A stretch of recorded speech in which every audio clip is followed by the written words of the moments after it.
Welcome to the RJI Futures Lab, where we help you make your organization more innovative. I'm Ruben Stern. This week, comparing some options for mobile video editing.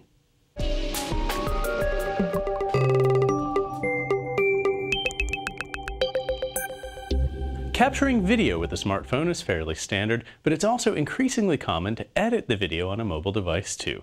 We enlisted our colleague Judd Slivka to help us sort through 5 of the most useful options.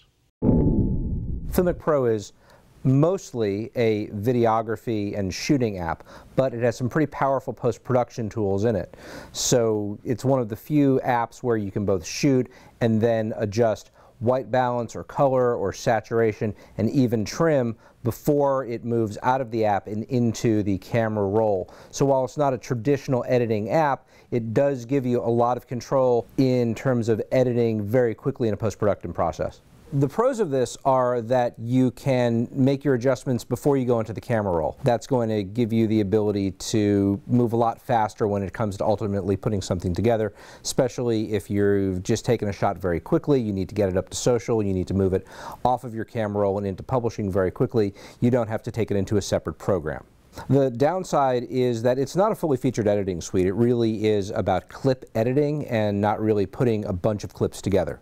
Filmic Pro is going to be ideal for 2 groups of people. One is the professional videography set because of its videography tools. The other are people who have to very quickly move finished product from shooting to publication without a lot of in-between time. And people who are only really moving a single clip at a time, not necessarily knocking together sequences of 2, 3, 4, 5 clips. iMovie is the iOS basic editing app for video. It has multiple tracks, so you can run 2 or 3 videos simultaneously over each other, which makes it easy to stack clips on top of each other and quickly edit. It gives you multiple audio options. It gives you some transitions.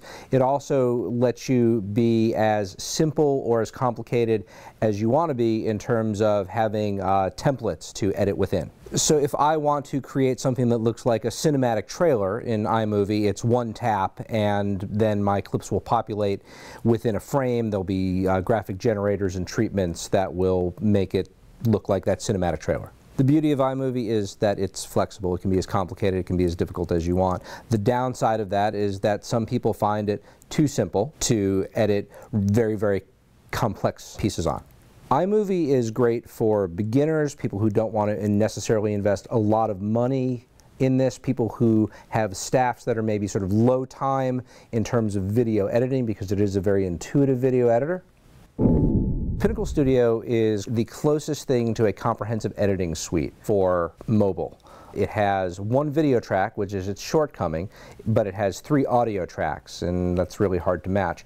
It also has very, very complex professional controls where you can do audio mixing within the app, where you can do cropping of frames within the app, where you can put in lower thirds, which is fairly standard within mobile video apps, but these give you the option to do motion graphics within them, which is one of the things that stands out about Pinnacle.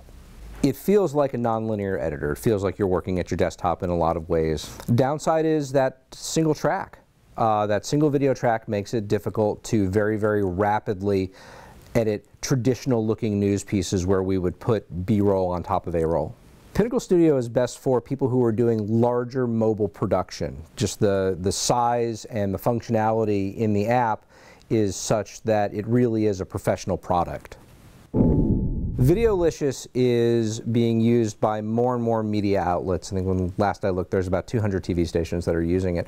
It's very, very easy to use, but it's not complex at all. People can learn it very, very quickly. It can be learned in the space of maybe 15, 20 minutes.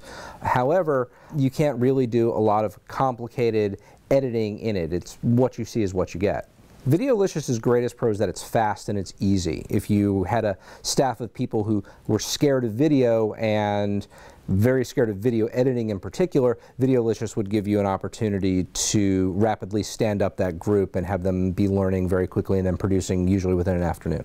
The downside to Videolicious is that the regular product that's available, the non-enterprise product that's available, is less functional than the enterprise product that media organizations are purchasing. So that free product is not as powerful. It doesn't allow you to put lower thirds in.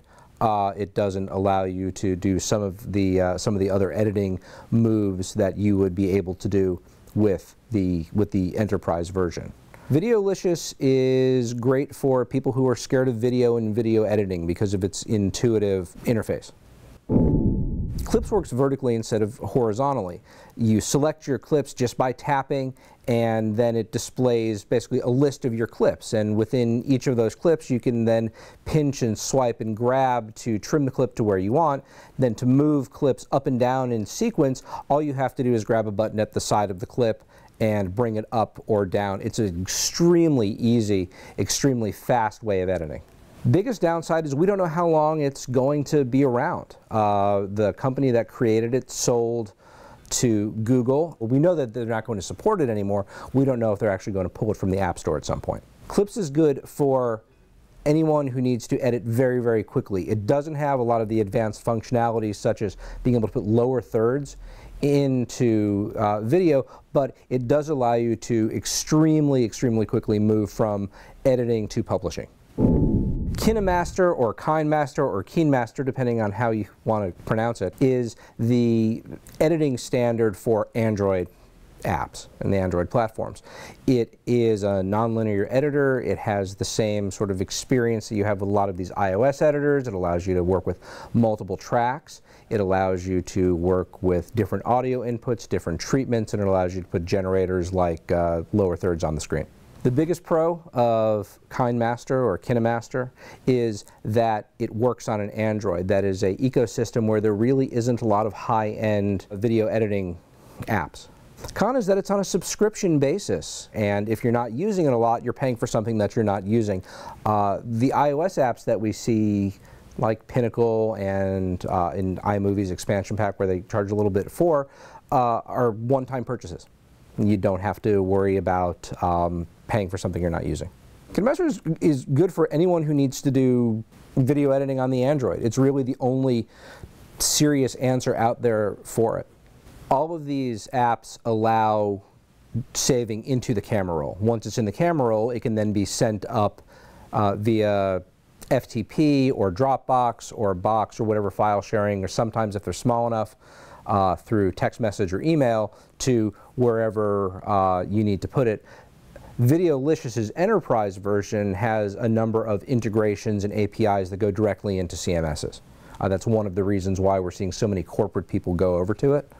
So which one's the best? Slivka says it depends. If you have a newsroom where you have people who aren't adopting video, but you have some money to spend, the Videolicious Enterprise Edition is great. If you don't have that money to spend, I'd be looking at clips. And if you have people who are going out there and doing, or if you have some staff who are out there who are doing really serious mobile production of videos, I would go with Pinnacle Studio. And that's it for this report from the RJI Futures Lab. I'm Ruben Stern. We'll see you in the future.